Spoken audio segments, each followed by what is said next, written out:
Kasus korupsi BTS Bakti Kominfo melibatkan menteri masih menjadi perbincangan hangat.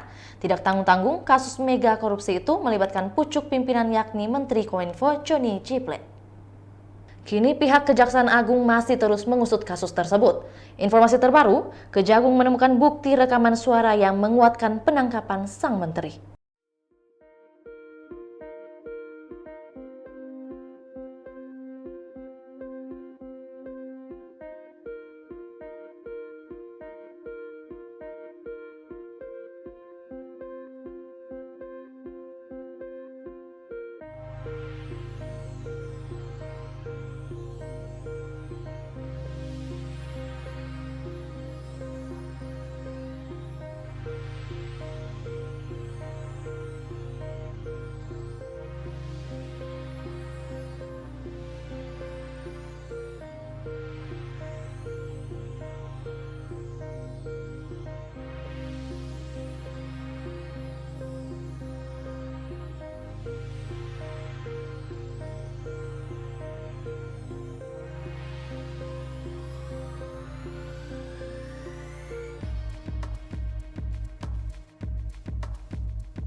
Itulah tadi berita hot news kita pada hari ini. Saksikan berita hot news lainnya hanya di kanal YouTube dan Facebook Tribun Timur.